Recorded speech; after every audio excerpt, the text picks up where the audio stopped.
Bonjour et bienvenue sur notre chaîne. Avant de plonger dans cette histoire, je vous invite à vous abonner. Ce récit ne se limite pas à une simple narration. Il vous transportera à travers un chemin de courage, de résilience et de vérité.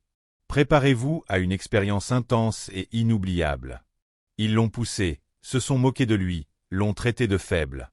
Mais ce qu'il ne savait pas, c'est que son père dirigeait l'équipe la plus redoutée du Southside. Anne Brigg descendit du bus scolaire, capuche relevée, écouteurs couvrant ses oreilles, et un vieux carnet noir serré sous son bras. Il ne parlait pas beaucoup. Il n'en avait pas besoin. Le collège Lincoln à Tulsa n'était pas connu pour être accueillant envers les enfants silencieux, et Anne avait appris très tôt que le silence était une forme de bouclier. Il garda une allure posée, dépassa les groupes bruyants d'élèves dans la cour et se dirigea vers l'entrée principale. Premier jour, nouvelle école, ville différente, mêmes angoisses. Mais il garda les yeux baissés et une démarche calme. À l'intérieur, l'école avait cette odeur familière de copeaux de crayon et de nourriture de cantine réchauffée. Les murs étaient d'un mélange de beige et de bleu vieilli, donnant à l'établissement cet air d'hôpital jamais rénové. Les élèves se déplaçaient en groupe, riant, criant, se bousculant. Anne ne chercha pas à s'intégrer. Il savait déjà que c'était justement en essayant qu'on finissait par attirer l'attention de la pire manière possible. « Tu t'es perdu ou quoi ?» demanda un garçon alors qu'Anne s'arrêtait devant la mauvaise salle de classe. Sa voix avait ce ton mi-blagueur, mi-provocateur. Anne leva à peine les yeux. « Non. Salle 212. » Le garçon haussa les épaules et s'éloigna en ricanant. Une brève interaction, rien de grave. Mais Anne sentit déjà les regards, ces œillades furtives qui duraient une seconde de trop. Ces murmures qui suivaient son passage. Son style était simple, un pantalon cargo noir, des Air Force One, un sweat gris ardoise qui tombait juste bien. Pas tapac sans grave l'œil, mais pas invisible non plus. Et ça suffisait. À l'heure du déjeuner, il trouva un coin tranquille au fond de la cafétéria, derrière les distributeurs, et sortit son carnet pour dessiner. Les pages se remplirent vite, des formes, des visages, des ombres. Le dessin était sa manière de comprendre le monde. Il ne lui parlait pas, ne posait pas de questions, ne le jugeait pas sur son langage ou son origine. Un groupe de garçons assis 2 tables plus loin le regardait par intermittence. L'un d'eux le désigna du doigt, un autre ricana. Il a ce look de mec bizarre. Parie qu'il parle même pas. Parie qu'il dessine des trucs chelous, genre des mangas flippants. Ils ne vinrent pas l'embêter. Pas encore. Mais Anne savait comment ces choses commençaient, doucement, sans bruit. Un commentaire ici, une bousculade là. Juste de quoi faire comprendre qu'on n'était pas à sa place. Après l'école, il attendit près du parking à vélo, même s'il n'en avait pas. C'était juste plus calme que l'entrée principale. Dos appuyé contre la barrière, écouteurs sur les oreilles, volume bas pour écouter sans en avoir l'air. Une fille, peut-être en 5e, passa et lui adressa un sourire gêné. « Salut !» Anne hocha légèrement la tête. « Salut !» Probablement le seul échange normal qu'il avait eu de la journée. Le soir, à la maison, il s'assit sur le porche arrière, carnet ouvert, genoux repliés contre lui. Sa mère, Riva, l'observa par la fenêtre de la cuisine avant de venir le rejoindre, serrant son pull contre elle. « Tu vas bien, mon chéri ?» demanda-t-elle. Anne haussa les épaules. « Ouais. » Elle s'assit à côté de lui, silencieuse un instant, puis souffla doucement. « Tu sais, ton père veut que tu lui dises si quelque chose ne va pas. » La mâchoire d'Anne se crispa. « Je veux pas qu'il sache. Je veux pas être ce gamin. » Riva posa une main sur son bras. « Tu n'es pas ce gamin. Tu es notre fils. Et ton père. Je sais ce qu'il fait, » coupa Anne. « C'est justement pour ça que je veux gérer ça tout seul. » Riva l'observa un moment, puis hocha lentement la tête. « D'accord. Mais promets-moi une chose, ne laisse pas le silence être ton seul bouclier pour toujours. » Anne ne répondit pas. Il continua juste à dessiner. Un regard. Des yeux perçants, attentifs. Mais le problème avec le silence, c'est qu'il ne dure que tant que les autres le respectent. À la fin de sa première semaine au collège Lincoln, tout avait déjà changé. Anne n'était plus juste le garçon discret. Il était devenu une cible. Tout commença avec Tyrus Beldon. Grand, maigre, toujours en train de mâcher du chewing-gum comme s'il voulait impressionner quelqu'un. Le genre a toujours traîné un ballon de football sous le bras même sans être dans l'équipe.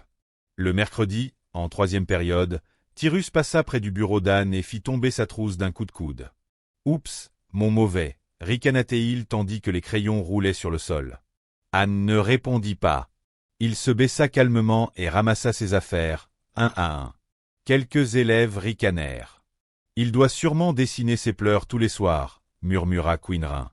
Anne resta impassible. Il savait comment ces gamins fonctionnaient. Il testait, attendait une réaction. Mais ce qu'il ne comprenait pas, c'est que rester silencieux demandait plus de force que de riposter. Le vendredi, ça dégénéra. Il était à son casier quand un papier froissé atterrit à ses pieds. Il l'ouvrit. Un dessin grossier d'un singe portant une capuche et des écouteurs. Des lèvres exagérées. Méchant. Lâche. Anonyme. Mais Anne n'avait pas besoin d'un nom. L'écriture au dos parlait d'elle-même. Queen. Il leva les yeux. Queen et Tyrus étaient plus loin, feignant de ne pas regarder, se donnant des coups de coude comme des rois de la cruauté du collège. Anne sentit son estomac se nouer, mais il plia simplement le papier et le glissa dans son carnet. Un de plus, ajouté à la collection. « Pourquoi tu dis jamais rien ?» Il se retourna. Sorin Levette. Petit, trapu, lunettes de travers et un sac à dos trop gros pour lui. Pas populaire, mais pas invisible non plus. « Je préfère pas, » répondit Anne. Sorin jeta un regard vers Tyrus. « Si t'arrives à te taire devant ces gars-là, t'es plus intelligent que moi. »« Je m'en fiche de ce qu'ils pensent, » dit Anne en fermant son casier. « Mais quand ils commencent à toucher mes affaires... » L'après-midi, en cours de sport, Tyrus attendit que le coach parte chercher du matériel pour lui donner un coup d'épaule, le projetant contre les gradins. Rire dans le gymnase. « T'as vu ça? Il a volé comme une feuille. » Se moqua Queen. Anne se releva. Fixant le mur, pas eux. Le coach revint, jetant un regard autour de lui, mais personne ne parla. Même pas Sorin, qui baissa les yeux. Dans les vestiaires, Anne trouva son carnet trempé. Quelqu'un avait versé de l'eau dessus. Les pages gondolées, l'encre baveuse. Un coup de poing invisible dans l'estomac. Il serra son sweat, l'essorant lentement. Il ne chercha même pas à savoir qui avait fait ça. Ce soir-là, à table, Riva remarqua son silence. « Tu ne manges pas ? Pas faim. » Elle jeta un œil au carnet détrempé sur le comptoir. « Qu'est-ce qui est arrivé ?» Un silence. Puis un haussement d'épaules. « Il a plu. » Riva fronça les sourcils. « Anne. »« Je gère, maman. »« S'il te plaît. » Elle ne répondit pas. Mais elle prit son téléphone. Aon attendit un instant après que la porte se soit refermée derrière son père. Dès qu'il fut certain d'être seul, il envoya un message à une personne, juste au cas où. Puis, il s'assit sur son lit, tentant de redessiner ce qu'il pouvait. Certaines pages étaient irrécupérables, d'autres pouvaient être retracées. Il ne pleura pas. Il l'avait trop fait dans les classes inférieures. Maintenant, il laissait simplement la colère bouillir en lui, comme une casserole laissée à feu doux. Son téléphone vibra. Une notification Instagram. Quelqu'un avait posté une photo de lui, plié en deux lors du cours de sport, avec une légende humiliante. Homme à terre. Quelqu'un peut passer un casque au dessinateur. Aon ferma l'application. Pour la première fois, il envisagea d'en parler à son père. Pas parce qu'il voulait se venger, mais parce qu'il était fatigué. Mais la fatigue ne suffit pas toujours à faire parler quelqu'un. Parfois, il faut une humiliation, et celle-ci arrivait plus vite qu'il ne l'avait imaginé. Le lundi matin commença comme tous les lundis, lent, pesant, un peu plus lourd que d'habitude. Aon passa les portes du collège Lincoln, la capuche de son sweat tirée plus bas que d'ordinaire. Son regard balayait les couloirs sans qu'il tourne la tête. Il ne cherchait pas les ennuis, il s'assurait juste qu'il ne le trouve pas en premier. À ce stade, tout le monde savait. Quelques professeurs avaient remarqué les moqueries. Un ou deux élèves avaient cessé de rire. Mais c'était tout. La plupart observaient, attendant de voir jusqu'où ça irait. À la pause déjeuner, Aon s'assit seul, comme toujours, derrière les distributeurs automatiques. Son carnet, légèrement abîmé, reposait sur ses genoux. Il ne dessina pas. Pas aujourd'hui. Son esprit était trop bruyant. Puis il entendit une voix. Yo, Aon, t'as oublié ta laisse, mec. Il ne leva pas les yeux, mais il entendit les baskets se rapprocher. Queen. Tyrus était avec lui. Et derrière eux, quelqu'un de nouveau, Jess. Un gars discret en classe, mais toujours dans les parages quand les ennuis avaient l'air amusants. Queen fit le tour des distributeurs et lâcha quelque chose sur le plateau repas d'Aon. Un collier pour chien. Aon le fixa sans bouger. Tu vas aboyer ou continuer à gribouiller dans ton carnet triste. Se moqua Queen. Aon resta immobile. Tyrus s'approcha et attrapa son plateau. T'as pas besoin de ça, de toute façon. Il renversa le contenu sur le sol. Haricots, riz, une brique de lait au chocolat écrasé. L'odeur monta immédiatement. Aon se leva lentement, en silence. Jess, téléphone en main, filmait déjà. Tu vas le frapper? Demanda-t-il en souriant. Allez, mec, frappe-le. Ça va faire le buzz. Aon avança. Pas vers Queen. Pas vers Tyrus. Vers Jess. Il était calme, maîtrisé. Éteins ça. Sa voix était basse. Jess ne bougea pas, amusé. Dis bonjour à TikTok. Queen le poussa dans le dos. Il trébucha, se rattrapa contre le distributeur. Une douleur fulgurante lui traversa le bras. Mais il ne cria pas. Il ne leur donnerait pas ça. Jess filmait toujours. Tyrus riait. Queen posait, fier. Un attroupement s'était formé. Yo, ça va? Lança quelqu'un. Un professeur arriva en courant. Trop tard. Les autres s'étaient déjà éparpillés. Seul Aon restait là, tenant son bras, silencieux. Aon, est-ce que ça va? Demanda Monsieur Langlais, le prof de sport, en s'accroupissant à côté de lui. Il ne répondit pas. Son regard passa du plateau renversé au collier toujours au sol. Ce soir-là, il rentra plus tard que d'habitude. Reva, sa sœur, était dans la cuisine. Dès qu'elle entendit la porte, elle se retourna. Aon, qu'est-ce qui s'est passé? Il ne répondit pas, traversa la pièce et se dirigea vers la salle de bain. Il ferma la porte à clé. Reva frappa doucement. Chérie, parle-moi. Rien. Quand il ressortit enfin, elle vit son cou marqué de rouge, son cou déraflé. Elle ne posa pas plus de questions. Elle se contenta de prendre son téléphone sur la table et alla dans sa chambre. Aon s'allongea sur son lit, casque sur les oreilles. Mais il n'écoutait pas de musique. Juste le silence. Une demi-heure plus tard, Reva était dans le salon, téléphone en main. Quelqu'un lui avait envoyé la vidéo. Brute. Sans filtre. Humiliante. Ses doigts tremblaient au-dessus des contacts. Puis elle appuya sur un nom. Knox Brigg. Il décrocha dès la première sonnerie. Ouais. Elle essaya de garder sa voix stable. T'es occupé? Un silence. Qu'est-ce qui se passe? Elle ne répondit pas tout de suite. Elle lui envoya simplement la vidéo. Il ne parla pas pendant une minute entière. Puis, j'arrive demain. Le lendemain matin, Aon quitta la maison comme si de rien n'était. Mais Reva savait. Et maintenant, Knox savait aussi. Aon avait toujours essayé de garder ces deux parties de sa vie séparées. Mais cette frontière n'existait plus. Et quand quelqu'un comme Knox Brigg s'en mêle, le silence ne dure jamais longtemps. À 9h10 précise, Knox Brigg passa les portes du collège Lincoln. Pas de musique. Pas d'escorte. Pas besoin de ça. Il portait un manteau noir, une chemise sombre, un jean et des bottes impeccables. Pas tapa accent grave-l'œil. Juste net. Maîtrisé. La secrétaire leva les yeux et eut un instant d'hésitation. « Je peux vous aider, monsieur ?» Knox esquissa un sourire. Froid. Le principal Stein. « J'ai rendez-vous. » Il n'en avait pas. Mais 5 minutes plus tard, il était assis en face d'elle. Elle n'avait ni son clipoar ni son ton ferme. Juste un visage pâle et crispé. « Je suis ici pour mon fils. » Aon Brigg. Elle jeta un œil au dossier. « J'ai reçu un email ce matin. Je viens seulement de voir la vidéo. Pas besoin d'explication, coupa Knox. Je l'ai vue. Elle croisa les mains. Nous allons gérer la situation. Nous convoquons les élèves impliqués et leurs parents. Je ne suis pas venu demander quoi que ce soit, répondit-il calmement. Je suis venu regarder certaines personnes dans les yeux. C'est tout. Il n'élevait pas la voix. Il n'était pas furieux de la manière dont on s'y attendait. Il était juste, clair.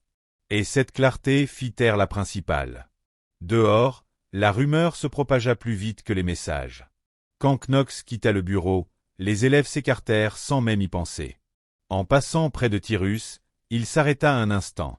Pas un mot. Juste un regard. Tyrus perdit son sourire. Knox continua d'avancer. À 15h12, il était déjà garé devant l'école. Ahon ouvrit la portière. « T'aurais pas dû venir. » Knox ne répondit pas tout de suite. Puis, il tourna la tête. « Tu sais qui tu es, Ahon ?» Un silence. « Je crois. »« Non. Tu ne crois pas. Tu sais. » KNX haussa les épaules. « Je suis venu, c'est tout ce que j'avais à faire. » Ils roulèrent en silence pendant quelques minutes avant que KNX ne reprenne la parole. « Demain, tu entres là-bas exactement comme tu l'as fait hier. Ne change rien. N'essaie pas d'avoir l'air plus dur, ni plus effacé. Sois juste toi-même. Je m'occupe du reste. » Ahon hocha la tête en silence, comme si un soupir de soulagement s'échappait discrètement de sa poitrine. Mais la visite de Knox n'était pas seulement pour Ahon. C'était aussi pour tous ceux qui regardaient. Et certains y prêtaient une attention particulière. Le mercredi matin arriva comme si rien ne s'était passé. Du moins, en apparence. Les mêmes sonneries de cours. La même odeur de cantine. La même dalle fissurée au plafond de la salle 209. Mais dans les couloirs, quelque chose avait changé. Les élèves riaient toujours. Les professeurs aboyaient toujours leur rappel. Mais Ahon sentait la différence autour de lui. Il traversa le couloir, casque sur les oreilles, sweat à capuche à moitié zippé, cahier coincé sous le bras, comme toujours. Mais aujourd'hui, personne ne le fit trébucher. Personne ne chuchota de remarques malignes. Même Tyrus garda les yeux rivés sur son casier, soudainement captivé par sa combinaison. Quinn releva brièvement la tête de son téléphone en voyant Ahon passer, puis baissa aussitôt les yeux. Personne ne dit un mot. Pendant la 3e heure, Madame Denison l'interpella pour la première fois de la semaine. Ahon, une réflexion sur le symbolisme dans le dernier paragraphe? Il ne s'y attendait pas, mais il ne broncha pas. Il leva les yeux, la voix claire et posée. L'auteur essaie de montrer que faire semblant de ne rien ressentir, c'est quand même ressentir quelque chose. Il n'est pas insensible. Il se cache. Madame Denison hocha la tête. Bien dit. Quelques élèves se tournèrent vers lui. Pas pour se moquer. Juste pour remarquer. À midi, Ahon s'assit à son endroit habituel, dans un coin de la cafétéria. Mais cette fois, quelqu'un s'approcha. Sorin. Il resta debout une seconde, son plateau en main, puis demanda. « Cette place est prise ?» Ahon leva les yeux. « C'est un banc. » Sorin eut un petit rire nerveux et s'assit. « Juste. » Ils mangèrent en silence un moment avant que Sorin ne parle à nouveau. Les gens agissent bizarrement. Ahon haussa les épaules. J'ai remarqué. J'ai vu ton père hier. Ahon ne répondit rien. Sorin se pencha légèrement. Mon cousin le connaît. Il m'a dit que, dans le temps, personne ne lui manquait de respect, sauf s'il avait un vœu de mort. Ahon lui lança un regard en coin. C'était dans le temps. Peut-être. Mais les gens s'en souviennent encore. Sorin fit une pause, mâchant pensivement son sandwich. C'est pour ça que Quinn est devenu tout calme. Sa mère lui a fait supprimer la vidéo. Elle ne veut pas d'ennui. Ahon baissa les yeux vers son plateau. Je ne veux pas que les gens aient peur de moi. Ils n'ont pas peur de toi, dit Sorin. Ils ont peur de ce qu'ils ont fait. Ces mots touchèrent Ahon plus qu'il ne l'aurait cru. Plus tard dans l'après-midi, pendant l'heure d'étude, Tyrus était assis 2 rangées plus loin. Il ne cessait de jeter des coups d'œil à Ahon, tapotant son crayon comme s'il rassemblait son courage. Finalement, il se leva et s'approcha.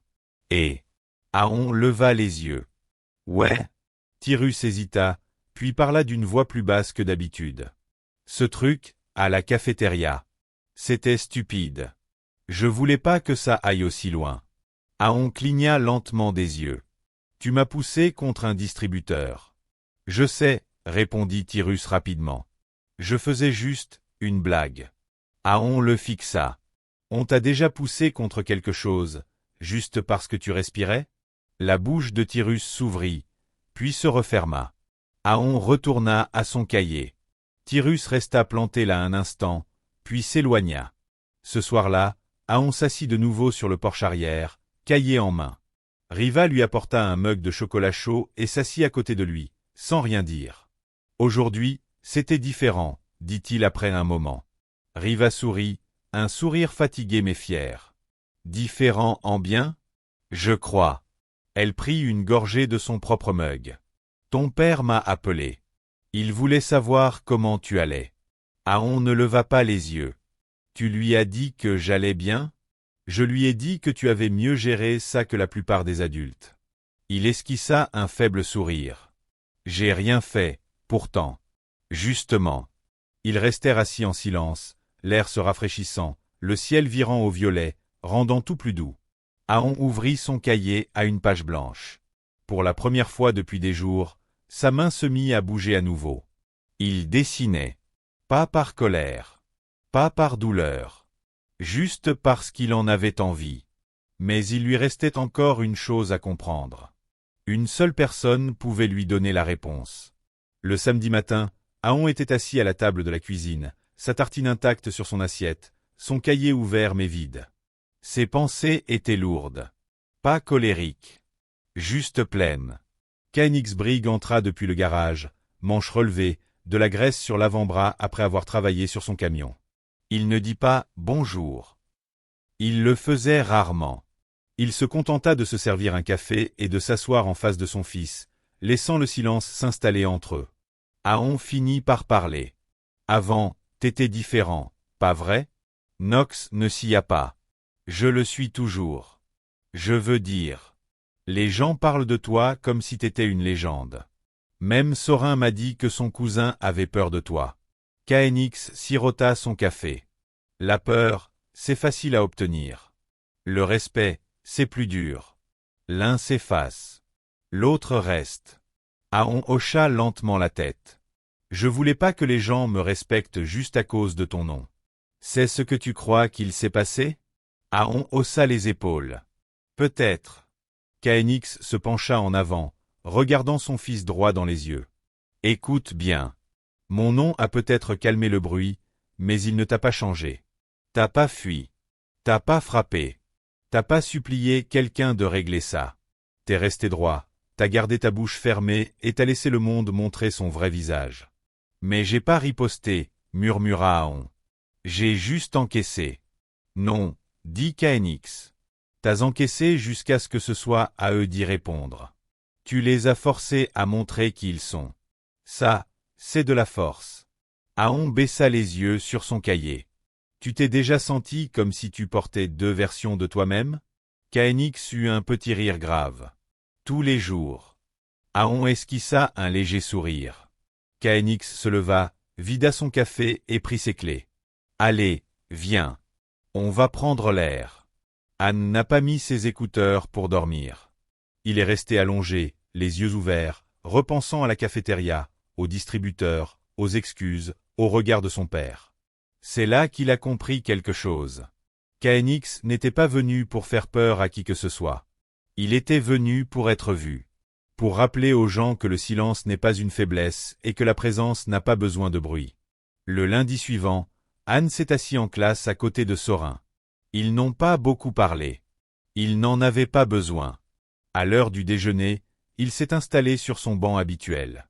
Quelques élèves sont passés, lui ont jeté un regard, mais ils n'ont pas ri, ils n'ont rien murmuré.